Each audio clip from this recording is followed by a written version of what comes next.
Hello everyone, welcome back to another video. Welcome back. Yes, welcome.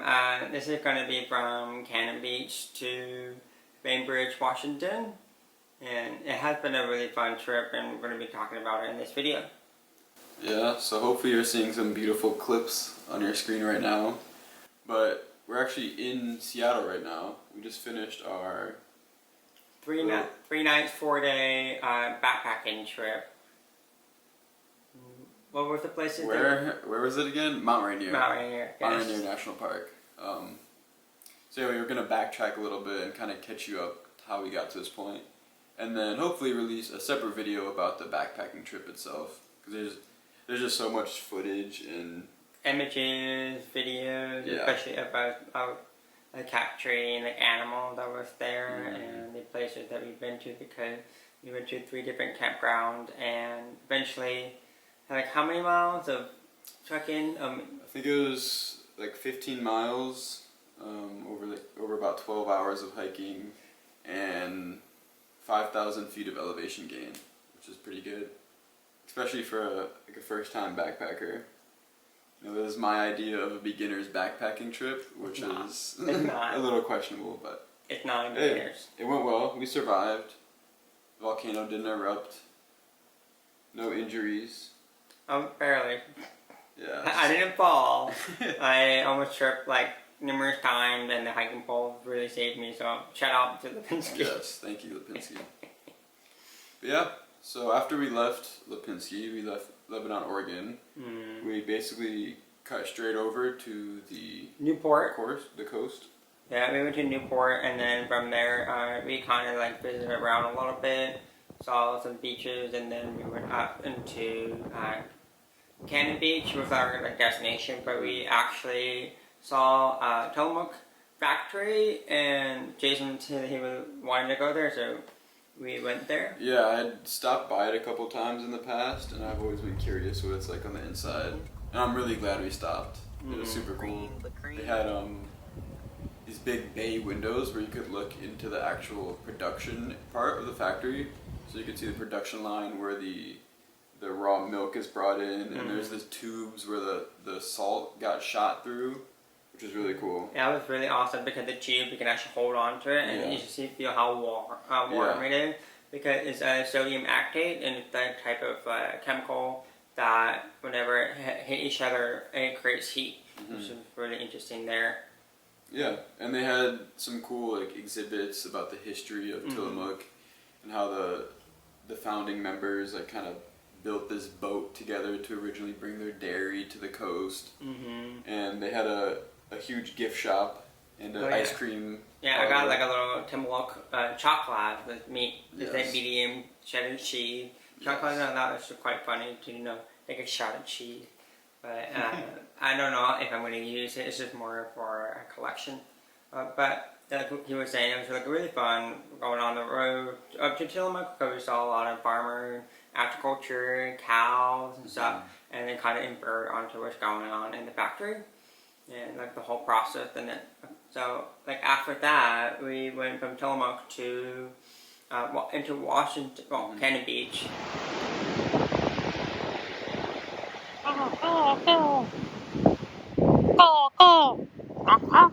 We actually went to the beach, explored a little bit. I wanted to go to the rock, because I thought it's a cool rock. Why not check it out? Big famous rock at Cannon Beach.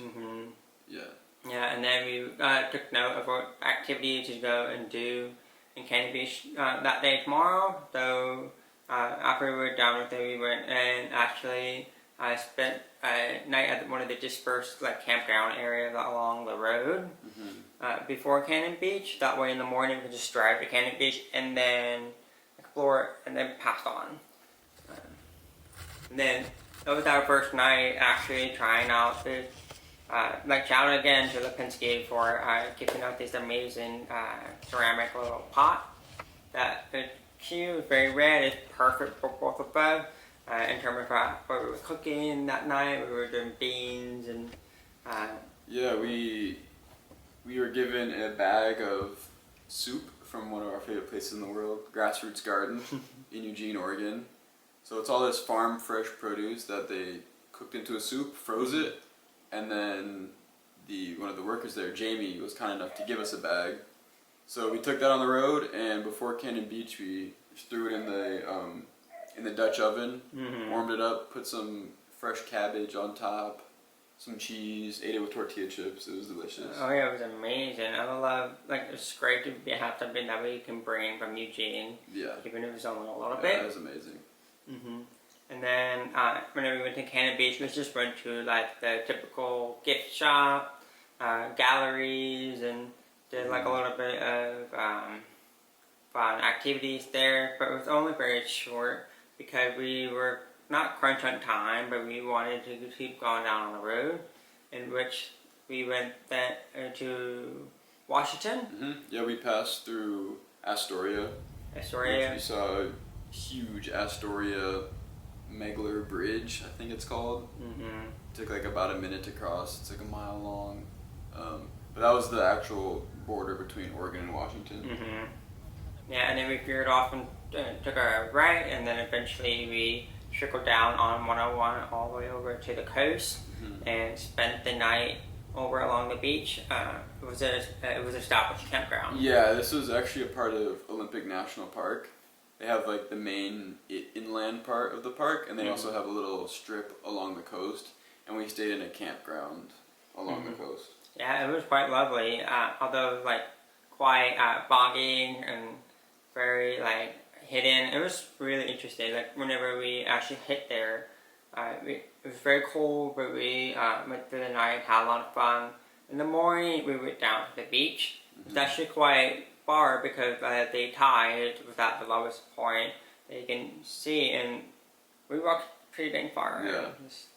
Yeah, it was cool. We did like a little ceremony where we took all of our old stones and shells and stuff we had collected throughout the last 4 years. And obviously, because we're living in a van, we kind of had to get rid of them. So we had a good time throwing them back into the ocean and flinging the sand dollars. Oh yeah, like I found a sand dollar. It was amazing to think of ways, kind of like, you know, with the pebble, where you throw it and you skip it. The sand dollar was more like a frisbee. You just throw it off in the distance and then just put that back into the ocean. And that was really nice. So like after we were there for the campground, we actually went into Olympic National Park.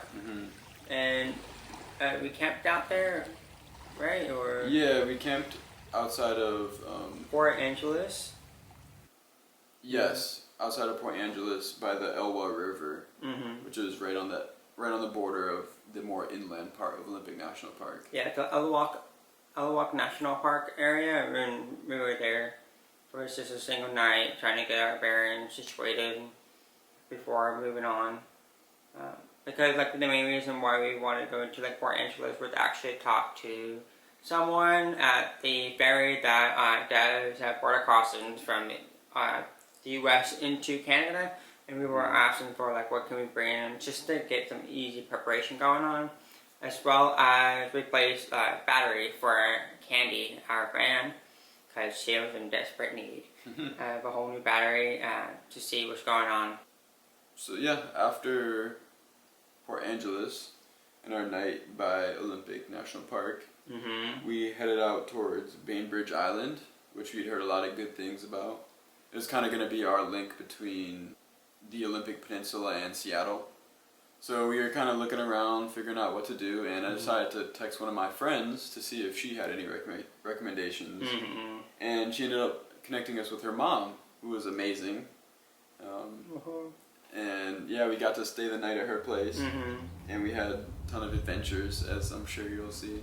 Oh yeah, and then like I also had one of my relatives, Kim. She also gave us like wonderful suggestions for like what to do in Seattle and like Bainbridge, and that's kind of like the initial start of like, okay, let's see like the troll, like the comic name of the troll. He was like a Danish folk that designed all of these trolls all over the Pacific Northwest, as well as just kind of scattered across the U.S. He did not do it all alone. Of course, he had a group of volunteers that actually helped construct all of these cute little trolls, and we were able to go to one of them in Bainbridge Island. And then that's kind of like the next plan on our agenda for Seattle in the next coming days, is actually check out all of the other trolls that was recommended, like in Fremont and West Seattle, and I'm not sure what else, but it'll be fun. For sure. Yeah. Yeah, and we did have a lot of fun in Bainbridge with of course, our lovely friend that gave us the tour guide kind of brochure of fun things. She actually allowed us to ride, or she lended us a Vespa that we were able to ride into the city. We went and checked the art gallery that was there. Beautiful artwork. It's a free art gallery where they have a lot of contemporary artists and that came from, is from Bainbridge, as well as kind of important folks surrounding the area. And we also went to the oil and vinegar? Yeah, we had a good time in a olive oil and balsamic vinegar shop, trying a lot of different flavors. Ended up with a very basic garlic olive oil, but you know, it was still fun. Yeah, but one of the unique ones was actually like an orange balsamic vinegar, or no, like a lemon lime thing, and that was really tasty. But I was like, I don't want to use this for. Yeah. Yeah, it was pretty intense. Yeah. And then leaving Bainbridge Island, we decided to opt for going to Mount Rainier before Seattle, and then spending our time exploring Seattle afterwards. Before we got to Mount Rainier National Park, we decided to take a day kind of for preparations. So we went to a bunch of stores, we did some grocery shopping, bought bear spray, stove fuel, some of the necessities for the camping. And then we... A lot of snacks. Bought a lot of snacks. Yeah, Zach found out that backpacking involves a lot of high sugar, high fat snacks, and it kind of made him happy. Me as well. Got to buy some stuff we wouldn't normally buy. Yes. But yeah, after our shopping trips, we dashed down to the southwest part of Mount Rainier National Park, just outside of, I believe it's Ashland. So we found some dispersed camping alongside a state forest road, and we packed our bags. And then the next day we headed into the park and grabbed our backpacking reservations. But you will be seeing more of that in our next video. So stick along with us, and thank you for following our journey so far. Yeah. We will see you very soon. Yeah, of course. Bye. See ya. See ya.